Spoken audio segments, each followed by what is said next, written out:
Thank you for tuning in to my channel for a brand new movie review.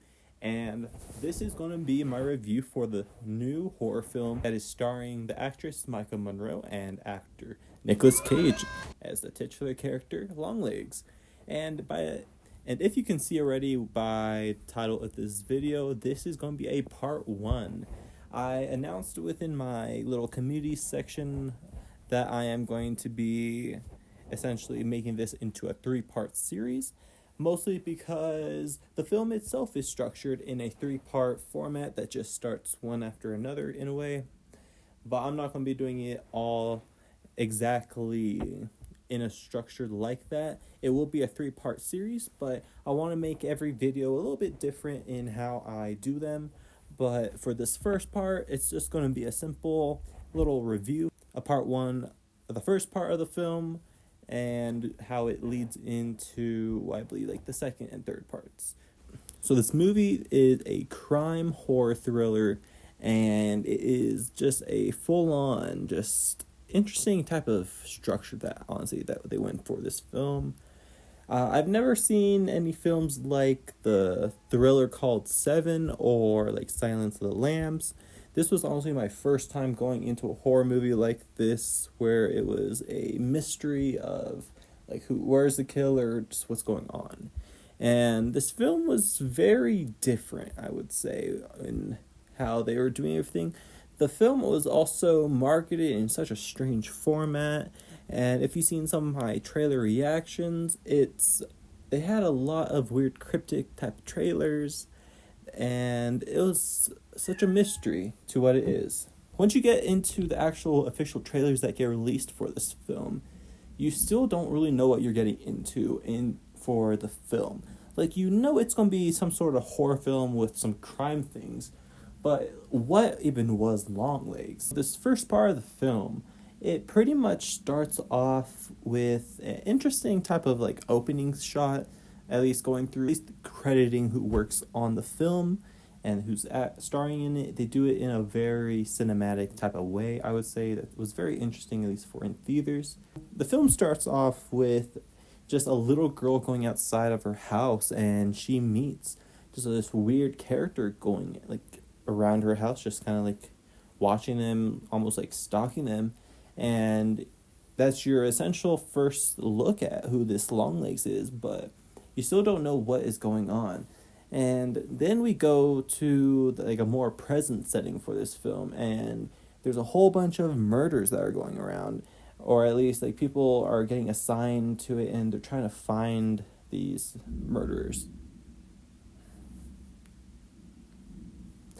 And then we get to the present day, and then we are getting assigned to this detective woman, Micah Monroe's character, and the film starts off strong with a very bloody, just honestly, a lot of shock factor for the film. But the film just goes into just how it starts with an investigation that just starts off very bloody. And then we go into it being more of a mystery, because now we're going into essentially the case of Longlegs, the killer.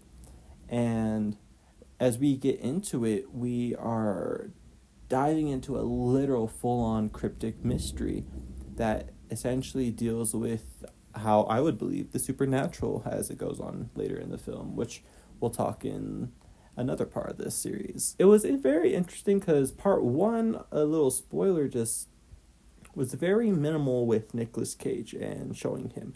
It was more about Micah Monroe's character and her investigation. And it was weird. The film, essentially, there was a one-liner that's supposed to either be, I don't know if you're supposed to believe it or it's just something that is just said, but the main character, her detective character, is supposed to be like a weird psychic, which is somehow seems like it plays into her role throughout the film, but it was like a one-liner type of thing. Longlegs, throughout the film, we don't really see him throughout this first part, just very much background, honestly. We don't actually get full on see Nicolas Cage into his big acting until part 2 of the film. And when in this first part he's leaving around all these cryptic little messages around at all the essentially like murder sites, and eventually one with her character.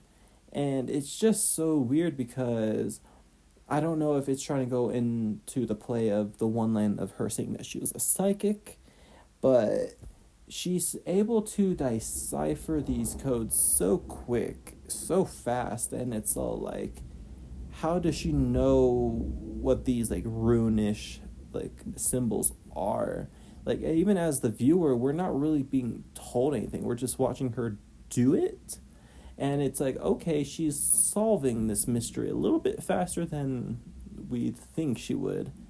And it's such a surprise, honestly. Like, the whole actual detective part of this film, like with her doing her investigation, is a little honestly just rushed in a way. The directing style seems very interesting, but I think he's very much trying to leave this film as a cryptic type of story, even with it being like the final product. I would say it's also just very interesting in like the type of horror they're going. I would say this film, as we're starting into it, it's so unsettling that it's not like a full-on like scare fest either. Like this, the investigation takes up a lot of the first part of this first part of the film until it gets very much just in a more, I don't know, the plot twist and everything that they go into later on and how it affects this first part, because we meet her boss, we meet her mom, and weird little things about even a birthday, like a certain day on the month of pretty much almost every month. And that's part of the investigation, is these birthdays and the way they fit into the investigation. But all these like runish, like deciphered like messages that he's leaving around, and then it's just so, I guess it's the pacing for it is so off. Comparing this like film and like the type of investigation they're going in to like actual real life crime stories and just actual real life crime things, it was interesting seeing the comparison between that type of investigation being done for a movie also, and just the way, like I said, the way she's piecing things together and her pacing, just figuring things out just automatically, is kind of something that is going weird for her.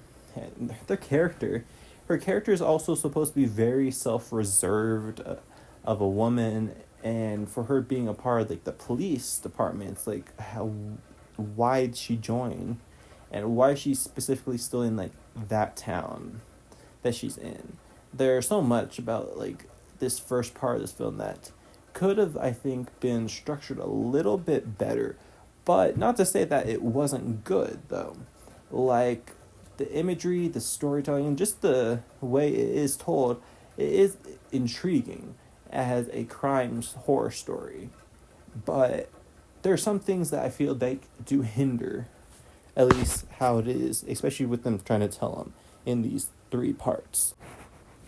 So that is all I'm going to really say for now on this, at least for this first part of this series of this review I'm going to be doing on Longlegs. I don't want to get too further into Nicolas Cage's character yet until this second video I do, and I want to go further just into him and how he was within his role, honestly, and how it essentially fit into the story and just his weird character. So let me know what you guys are thinking on this, and at least on this little format I'm going to be doing also for Longlegs. I know I didn't exactly do too much going into it. I don't want to spoil too much for the film and too much, and I do want to go further, like I said, into the other parts, so I'll probably definitely be at least bringing up more there. But this as a starter and just for this review that I want to do, let me know what you guys think down in the comments down below, your thoughts on the film so far and the first part of it. and how do you think it fit into the other two parts of the story? Let me know down in the comments down below, everyone, and tune in for my next two parts of this review, and take care. I'll be waiting.